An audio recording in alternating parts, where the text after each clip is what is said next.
Students of Honors Part 1, you are welcome to the discussion on Tennyson's the most popular poem Ulysses.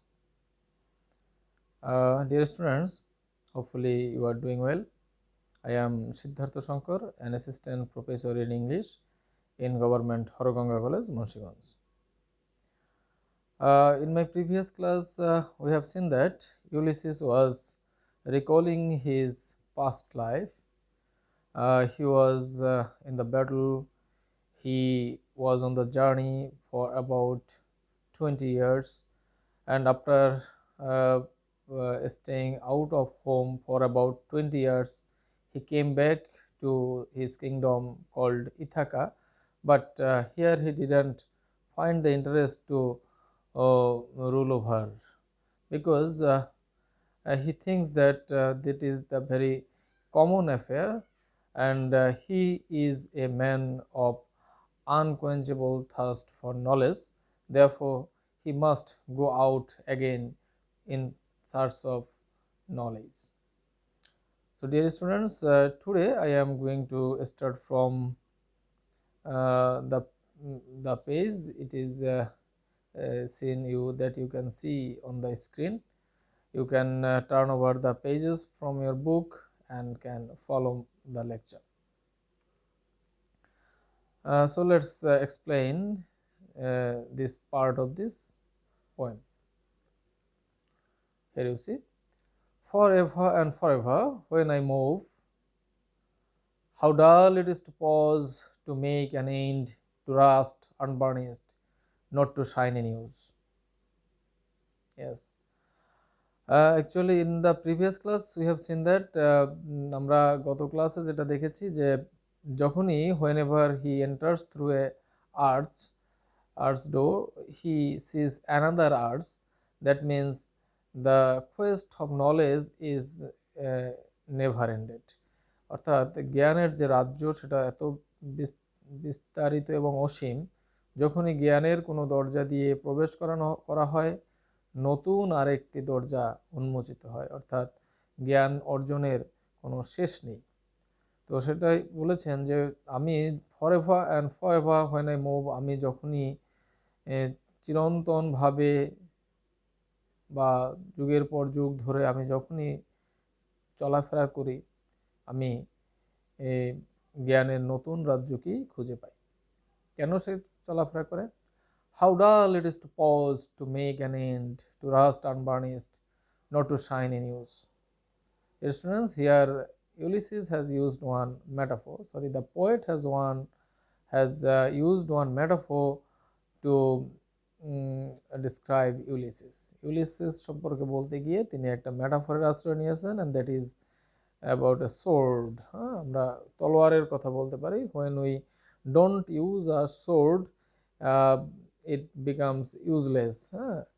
এটা কিন্তু useless হয়ে যায়, and এবং এটার মধ্যে রাস্ট পড়ে, রাস্ট আনবার্নিশড, অর্থাৎ এটা পলিশড থাকে না, it doesn't look shiny, and it cannot be used for its actual purpose. তো মানুষের জীবনও এরকম, যখনই জীবন আসলে জ্ঞান অন্বেষণের জন্য মানুষ বিবেকবান প্রাণী, কাজেই তারই আছে জ্ঞান অর্জনের সুযোগ। যখনই এটা করা হবে না, এটাই আমাদের জীবন আনবার্নিশড থাকবে, অনুজ্জ্বল হয়ে যাবে, এবং প্রকৃতপক্ষে জীবনের উদ্দেশ্য ব্যাহত হবে। তো এটাই ইউলিসেসের মুখ থেকে আমরা শুনলাম, এবং this is the spirit of the Victorian people, এবং ভিক্টোরিয়ান পিপলদের চেতনাও এই ধরনের, যে জ্ঞান অন্বেষণ না করে জীবন যদি চলে যায়, সেটা হবে মরিচা পড়া তলোয়ারের মতোই। As though to breathe were life, life piled on life were all too little, and of one to me little remains. As though to breathe were life, শুধু প্রশ্বাস নিয়ে বেঁচে থাকা, অর্থাৎ অন্য প্রাণীর মতো সব প্রাণী যারা জীবিত সবাই তো শ্বাস নেয়, এবং লাইফ পাইল্ড অন লাইফ, শুধু মানে ভিড়ের মধ্যে বেঁচে থাকা, লাইফ পাইল্ড অন লাইফ অর্থাৎ জীবনের উপর জীবন, অর্থাৎ যেখানে অসংখ্য মানুষ, কমন ফিলোর কথা বলা হয়েছে, that people don't have that thirst for knowledge, হ্যাঁ, যাদের জ্ঞানের প্রতি তৃষ্ণা নাই, লট অফ পিপল আর দেয়ার। তো এরকম লোকের সংখ্যাই বেশি। এরকম জনজীর্ণ, অর্থাৎ অনেক লোকের মধ্যে বসে শুধু শ্বাস প্রশ্বাস, ওয়ার অল টু লিটল, এগুলি আসলে সামান্য, খুবই সামান্য। And of one to me, এবং আমার কাছে লিটল রিমাইন্স, এটা লিটল রিমাইন্স অর্থাৎ একেবারেই অর্থহীন। তার মানে তিনি অসংখ্য লোকের ভিড়ে, যাদের কোনো জ্ঞান অর্জনের তৃষ্ণা নেই, জানার আগ্রহ নেই, সেখানে বসে শুধু জীবন ধারণ করা, শুধু ব্রেথ নেওয়া, শ্বাস প্রশ্বাস নেওয়া, ইউলিসিসের কাছে সম্পূর্ণ অর্থহীন। But every hour is saved from that eternal silence, something more, a bigger of new things, and while it were for some 3 suns to bestow and hold myself. But every hour is saved.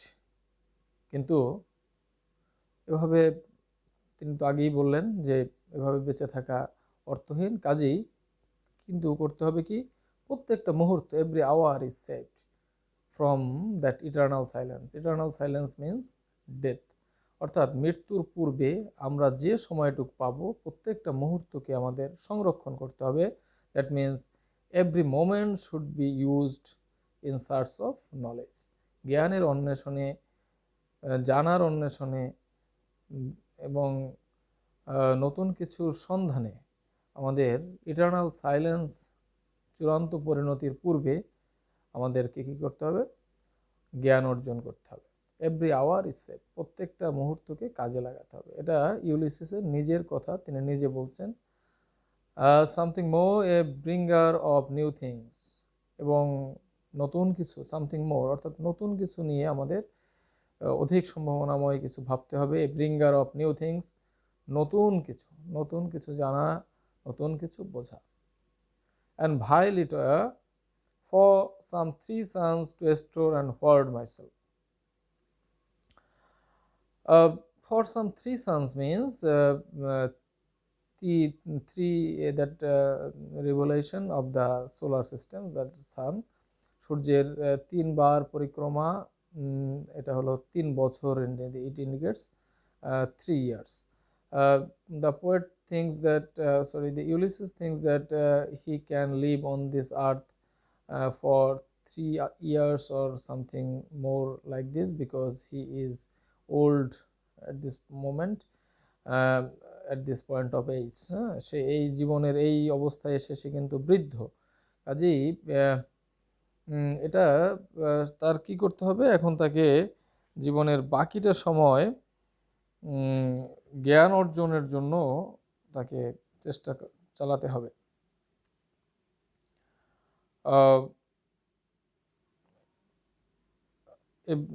For some 3 suns to store, মানে নিজেকে সমৃদ্ধ করার জন্য সে ধরে নিয়েছে যে আর 3টা বছর সে পাবে, এবং এই সময়ে হোল্ড মাইসেলফ, মানে সে নিজেকে আরও সমৃদ্ধ করবে। টু স্টোর, নিজের মধ্যে আরও জ্ঞান সে আহরণ করবে। And this grey spirit earning in desire to follow knowledge like a sinking star. এবং এই গ্রে স্পিরিট ইয়ার্নিং মানে তার যে চেতনা, এটা ঘুরপাক খাচ্ছে, অর্থাৎ চেতনা ছড়িয়ে যাচ্ছে, তার চেতনা, তার ইচ্ছা, আগ্রহ, উদ্দীপনা, ইয়ার্নিং ইন ডেজায়ার, এটা আকাঙ্ক্ষা তীব্রতর হচ্ছে। To follow knowledge like a sinking star, অর্থাৎ ডুবন্ত তারার মতো জ্ঞানকে জানার জন্য। So here we find one simile with স্টারের সাথে একটা সিমিলি দেখলাম। আমরা whenever we stand beside the vast ocean or sea, we see the horizon in the far, and it seems like that the sky has touched the earth.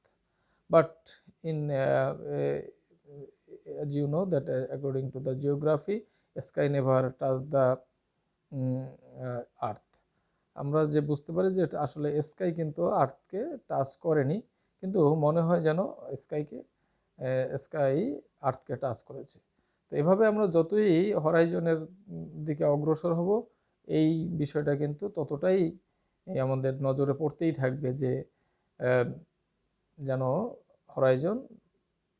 হরাইজনে আমরা দেখতে পাবো যে আকাশ যেন মাটিকে স্পর্শ করেছে অথবা সাগরকে স্পর্শ করেছে। তো আমরা to follow knowledge like a sinking star, অর্থাৎ তারা বা চাঁদ বা সূর্য আমরা দেখি যে দূরে দিগন্তে ডুবে যায়, ডুবন্ত মনে হয়। আসলে এটা কিন্তু ডুবন্ত নয়, বরং এটা revolution of the star or sun, এটা তার মুভমেন্ট, এবং এটা কিন্তু শেষ কিছু নেই, অর্থাৎ জ্ঞানেরও শেষ নেই। তো এরকম সিঙ্কিং স্টার যেরকম আবার একটা পর্যায়ে চলে যায়, নতুন করে আবার উদিত হয়, অর্থাৎ এটার রিভলিউশন চলছে, জ্ঞানেরও এরকম চলবে এবং জ্ঞানের কোনো শেষ হবে না, এবং এটা হবে beyond the utmost bound of human thought, এবং এটা হলো মানুষের চিন্তার বাইরে, অর্থাৎ তিনি সাধারণ মানুষের স্বাভাবিক কল্পনা বা পরিকল্পনার বাহিরে অবস্থান করছেন, এবং তিনি হলো একজন জ্ঞান অন্বেষণকারী প্রকৃত বীর যোদ্ধা। So here we have came to know about the spirit of Victorian people, and Tennyson, Alfred Lord Tennyson, has presented the Greek hero Ulysses to represent the Victorian people.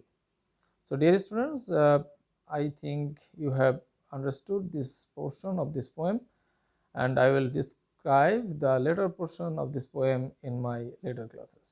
So thank you for watching.